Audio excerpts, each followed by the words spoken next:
Guys, today is December 11. Magre-renovate ulit tayo ng bahay, ng room kasi mag New Year. Ganon din po ba kayo guys, yung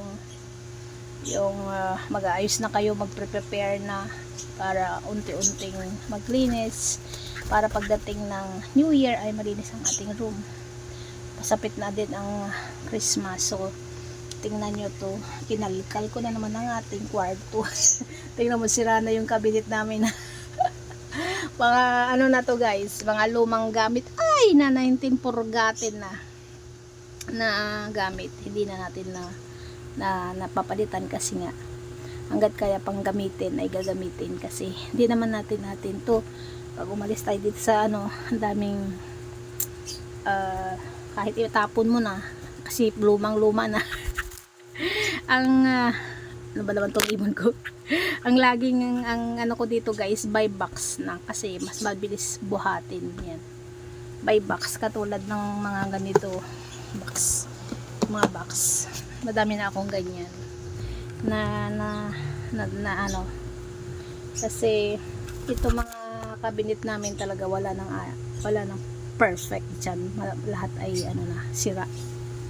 So ito, look at this mess. Look at that mess. Ayan. Matinanggal kong mga damit at nagbabawas ng damit. Kasi madami na tong pinagliitan si anak ko eh. At saka magbawas din tayo ng konting ano. Ito tingnan niyo to. Gusto ko to tanggalin eh. Kasi parang ang sikip ng mundo. Ayan, hangiran namin yan eh. Nag-iisip ko kung paano gawin dyan. In 1, 2, 3. Tingnan nyo after. Guys, ang aking natapos. Ang dami kong kinalkal oh. Ganda no. Uy.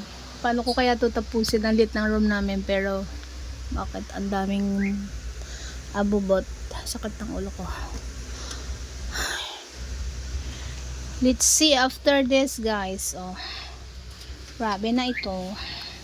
Bagyo. Kayo dyan. Kasi madiskarte. Maganda pa rin naman kahit haggard. Ayan o.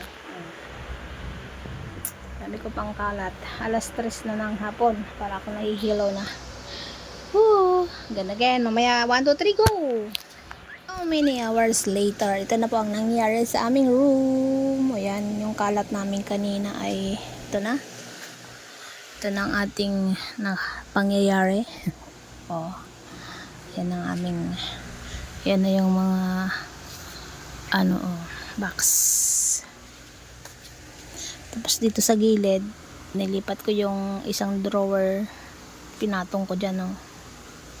Tapos dito, natanggal lang naman tong foam kasi yan ang higaan ko. Tapos dyan, ayan, dami akong pabango dito. Ayan, pangregalo. Pangregalo, buy one take one, tiga 100 isa. So ito mga koleksyon ni Paula na bags. Ayan. So medyo gumaan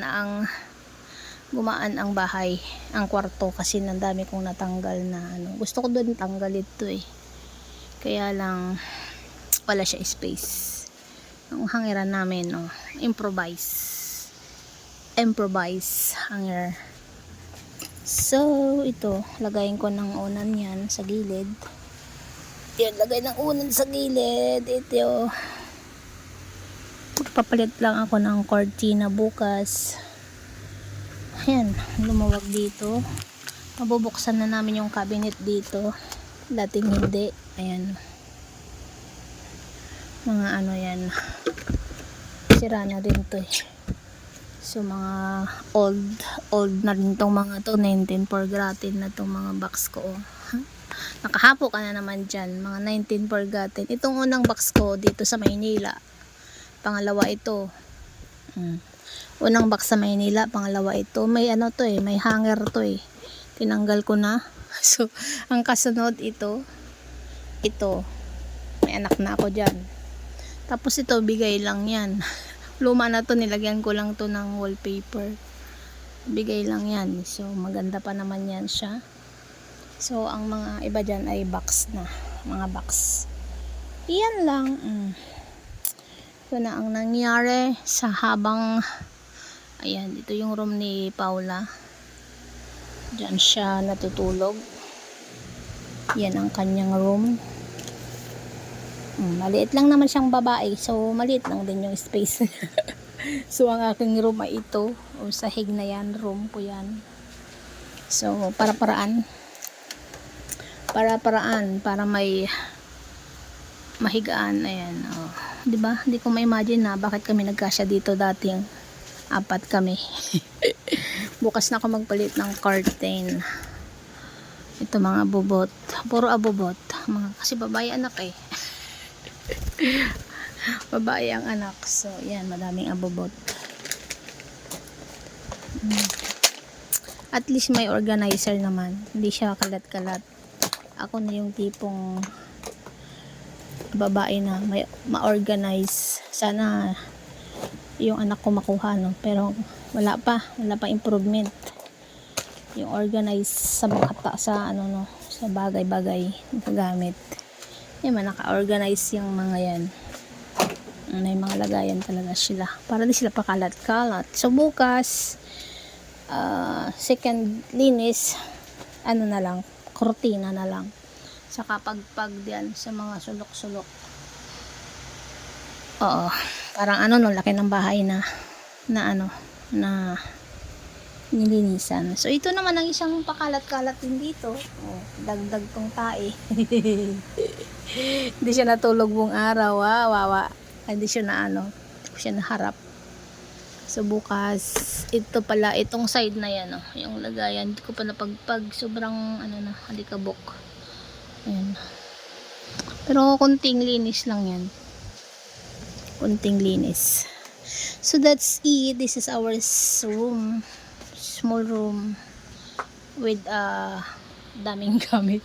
Daming abubot. Pero, madami akong tinanggal. Kasi, malapit na nga Pasko. Lapit ng Pasko, New Year. So, kailangan natin maglinis. Sabi nga nila, bago sumapit ang bagong taon ay nakalinis ka na. Yun lang. Yun ang pamahiin natin. So, ito, dyan talaga yan. Patungan ng laptop.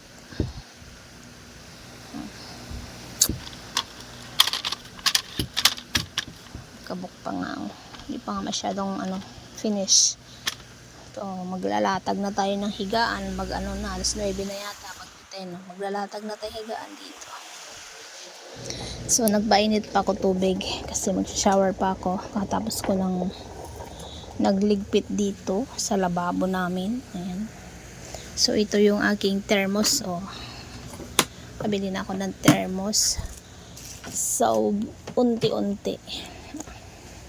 Yun lang guys, maraming salamat. Hindi alam magpakita kasi ako talagang walang itsura eh. Bye bye with a heart. Thanks much.